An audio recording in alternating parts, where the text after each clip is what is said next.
अस्सलाम वालेकुम। मेरा नाम प्रोफेसर जेडी है और आप देख रहे हैं मेरा यूट्यूब चैनल। जब तक आप पाकिस्तान का बॉर्डर क्रॉस करते हो ना, तो आपको पता चलता है कि आपकी औकात क्या है। और जहालत की वजह से, लैक ऑफ एजुकेशन की वजह से पाकिस्तान तनज़ली की तरफ जा रहा है। हम लोग गिरते चले जा रहे हैं और इस चीज़ की गवर्नमेंट को कोई परवाह नहीं है, इस चीज़ की हम लोगों को कोई परवाह नहीं है। ठीक है, बात करेंगे गंदम के क्राइसिस के बारे में। गंदम का जो क्राइसिस चल रहा है, यूजुअली काफ़ी लोगों को नहीं पता होगा कि इसकी असल बैकग्राउंड क्या है। अब आप देख लेंगे ये जो गंदम का क्राइसिस है, ये निगरान हुकूमत के दौर में आया। निगरान हुकूमत वो होती है जिसको एस्टेब्लिशमेंट लेके आती है। हम लोगों ने सेलेक्ट नहीं किया। हम लोग नाराज़ हैं कि जी इमरान खान बुरा था, उसकी पॉलिसीज़ ठीक नहीं थी, उसने उसके दौर में महंगाई हुई। फिर नून लीग के खिलाफ हैं कि वो लोग चोर हैं। पीपल्स पार्टी सिंध में काफ़ी देर से विराजमान है, पर सिंध के हालात नहीं बदले, कराची के हालात वर्ष से वर्ष होते चले जा रहे हैं। तो इसके बारे में किसने सोचना है? हम लोगों ने सोचना है। हम लोगों ने इस चीज़ को इम्प्रूव करना है। और हम लोग इन पॉलिटिशियन से तंग थे, पर अब जब इस्टेब्लिशमेंट अपनी गवर्नमेंट लेके आई है, निगरान हुकूमत लेके आई है, ये वज़ीर आज़म काकड़ साहब आए हैं, तो वो भी हमारे साथ गपला कर रहे हैं। वो भी हमारे किसानों का नहीं सोच रहे, वो भी अवाम के बारे में नहीं सोच रहे। तो भाई हम जाएं कहाँ पे फिर? कब तक हम बाहर भागते रहेंगे? कब तक हम पाकिस्तान छोड़कर दूसरे मुल्कों में जाके पनाह लेते रहेंगे? और वहाँ पर भी क्या स्ट्रगल है यार, वो तो एक डिफरेंट स्टोरी है। हम लोगों की 5-10 साल कोई औकात नहीं होती वहाँ पर, और मेहनत करते हो तो फिर आप कुछ बनते हो।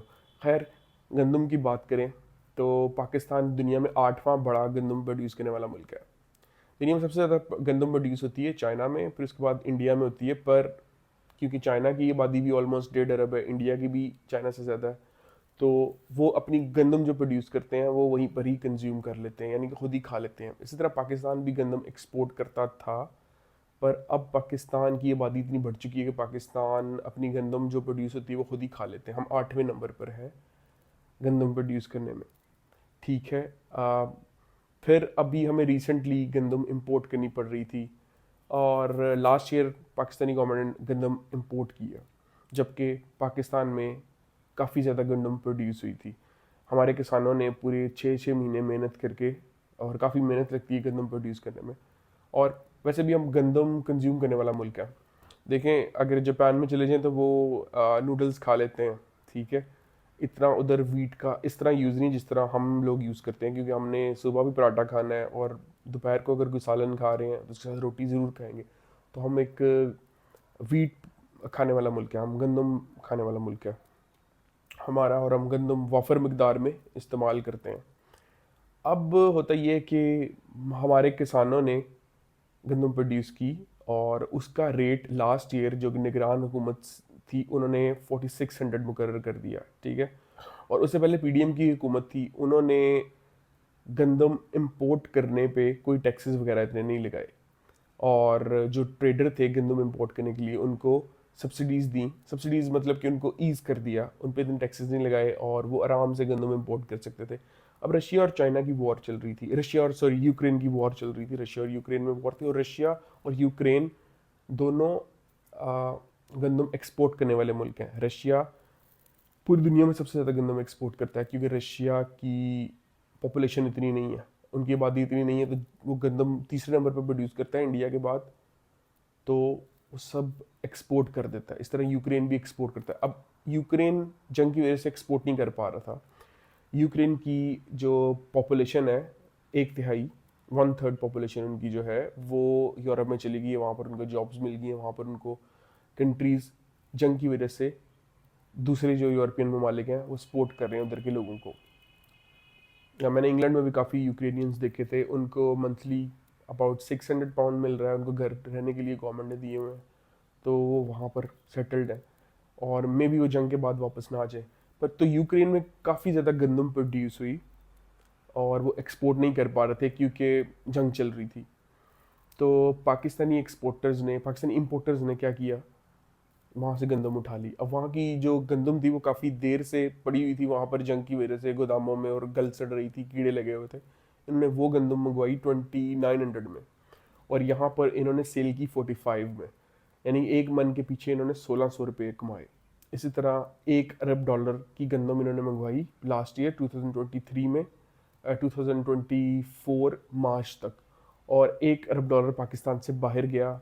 अब ये पाकिस्तान से बाहर गया है, इम्पोर्टर्स ने इसमें से प्रॉफिट कमाया है। बहरहाल जो यहाँ के लोकल जो किसान था उसकी गंदम नहीं बिकी, क्योंकि उसका रेट 4500 नहीं 4600 एक सौ ऊपर बढ़ाया हुआ था। तो यहाँ के लोकल फार्मर की गंदम बिकी नहीं है, तो इस तरह लोकल फार्मर को नुकसान हुआ है। अब इससे रिलेटेड, एग्रीकल्चर से रिलेटेड पाकिस्तान की 7 करोड़ आबादी है और तकरीबन 1 करोड़ घर हैं जो एग्रीकल्चर से रिलेटेड है। अब उनको अच्छा खासा नुकसान होने वाला है, वो 1-2 साल गुर्बत में गुजारेंगे, क्योंकि उनकी कनक नहीं बिक रही, उनकी उनकी जो वीट है वो सड़कों पर रुल रही है, कोई ले नहीं रहा।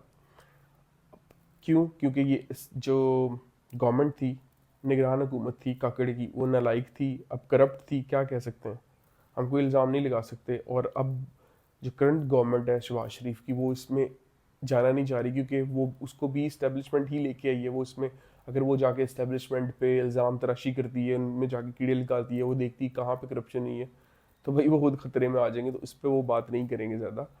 बहरहाल हमने अब ये देखना है कि हमारा कोई नहीं सोच रहा। अब खैर गरीब किसान का कोई नहीं सोच रहा, गरीब किसान तो सिर्फ वो अपनी फसल बेच के ही पैसे कमाता है ना। तो अब गरीब किसान कहाँ जाएगा? वो अपनी फसल जो 6 महीने की उसने मेहनत है, उसके बाद उसको 6 महीने बाद पैसे आने थे, कुछ फसल बेच के अपनी, वो क्या करेगा उसका? अब सरप्लस है मार्केट में गंदम का, और अभी भी आटे का रेट नीचे नहीं आ रहा।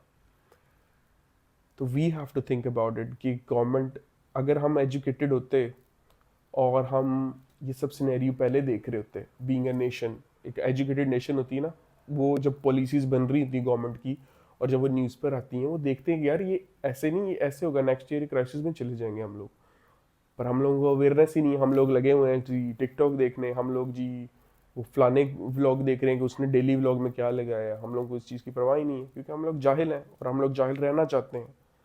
जाहिल होना गुनाह नहीं है, जाहिल रहना यानी जाहिल जहालत में खुश रहना ये गुनाह है। पर हम लोग जाहिल रहना चाहते हैं और हम लोग अवेयरनेस को हासिल नहीं करना चाहते, इसी वजह से हमारी दुनिया में कोई औकात नहीं है। आप पाकिस्तान से बाहर निकले, आपकी कोई औकात नहीं है, आपकी टके की औकात नहीं है, ठीक है। पर ये हमारे पॉलिटिशियंस हैं, ये बड़े बड़े महल बना के बैठे हैं, इनकी औकात भी पैसों की बेस पर ही है वहाँ पर। तो हमें इस चीज़ को, इस सिनेरियो को देखना होगा कि पॉलिटिशियंस तो बुरे ही हैं, लेकिन निगरान हुकूमत जिसको एस्टेब्लिशमेंट लेके आती है, वो भी हमारा नहीं सोच रहे। हमें अब अपना खुद सोचना होगा, अपने आप को एजुकेट करें थ्रू बुक्स, जहाँ से भी एजुकेशन मिलती है वहाँ से लें। एजुकेशन के लिए बेशक चाइना भी जाना पड़े तो, यानी कि, लेकिन अपनी एजुकेशन खुद हासिल करें, अपने इर्द गिर्द के लोगों को एजुकेट करें, ताकि आपके साथ अगर गवर्नमेंट लेवल पे भी हैंड हो रहा है ना, तो आप उसको रेजिस्ट करें, ठीक है। उम्मीद है कि आपको व्लॉग पसंद आया होगा, इन्फॉर्मेशन अच्छी लगी होगी। लाइक करें, सब्सक्राइब ज़रूर कर देना। मिलते हैं किसी अगले व्लॉग में। अल्लाह हाफ़िज़।